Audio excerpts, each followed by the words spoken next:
Florence is often called the cradle of the Renaissance for a good reason. It was here that some of the most influential artists, architects, and philosophers of the time lived and worked. The city is bursting with culture and history at every turn, making it a must-visit for any traveler. But Florence is more than just a historical city. It's also a romantic city full of beautiful bridges, stunning sunsets, and cozy cafes. But there are a few things that you should know before you visit this beautiful city. From the best time to where to eat and drink, here are some Florentine secrets you'll wish you knew before your trip. 1. So you're thinking about heading to Florence. If you are flying to Florence from other parts of Europe, it is usually cheaper to fly into Pisa Airport. It is one of those stunning Italian cities that is well known and loved by many. It doesn't just have some of the best gelatos around. It's also a charming little place worth visiting. But remember that Pisa Airport is far away from Florence.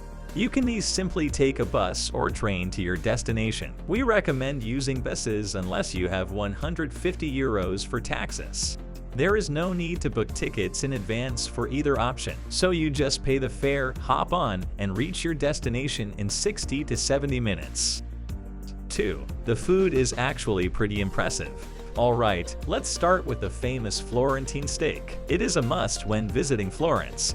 It's a delicious way to start your trip. If you're not a vegetarian, one of the best things to do in Florence is to try the local meat dishes. Okay, even if you are a veggie, Florentine got you covered. One of the many reasons people love Florence is the food. If you're looking for a great place to rest your head after exploring everything in Florence, visit La Bussola. This Florentine pizzeria and seafood haunt are great for a personal cooking experience. You can actually sit down and watch the chef work for you. That's impressive. We were about to forget about their Tuscan wines. The wines of the region are well known by these experts. Book a luxury wine tour directly from Florence if you want to head to the best Tuscan vineyards. Wine lovers rejoice. You'll be able to visit 2 beautiful wineries in the Chianti Hills. It's a must-see destination. Trust us, you won't be disappointed if you pick spots like La Cappella Medici or Ristorante Brandolino for pasta or bistro. Or if you're simply hungry before it's proper dinner time, find a bar that serves aperitivo and grab some nibbles. 3. Avoid taxis and self-drive cars. When traveling on your own, it's often not possible to afford a taxi ride, so it's essential to keep that in mind when looking for accommodation. Avoid arriving in Florence by car if possible. Parking is a big hassle, and many parts of the historic center are off-limits to non-residents. 4. You have to be prepared to walk a lot. Florence is a great city to walk around. It is a very pedestrian-friendly city, so you'll never have to walk too far to get where you need to go. Make sure to inform your hotel in advance that you will be arriving with a car so that they can provide you with the best route to get to them.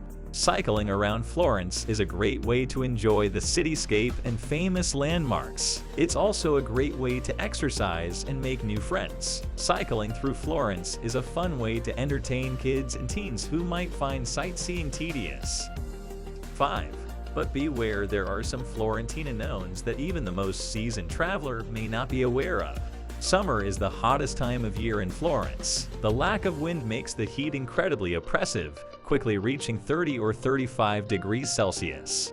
At this time, we do not recommend visiting Florence. If you can tolerate mild winter weather, January is the least busy time to visit and the cheapest. The weather is really nice during this weather, and there aren't as many people out as there are in the summer. 6. Don't entirely trust cards. Italian people are not as trusting of credit and debit cards as others worldwide. Many restaurants and hotels operate using only cash. Be sure to check the payment options before sitting down to order. 7. Seeing the sights can be pretty cheap. Don't even think about going to the Duomo during the high season. The most celebrated cathedral in the world is simply known as the jewel of the city. The Duomo is not only renowned for its size and beauty, but also has a long history, and its dome is a pioneering architectural achievement. One of the best things to do in Florence is to explore the Uffizi Gallery. The gallery is an important art museum located in Tuscany, Italy. It is adjacent to the Piazza della Signoria, a well-known regional square. The Uffizi Gallery was completed in 1574, and the next Grand Duke, in 1581, established a private gallery there to house the magnificent private family collection of art objects.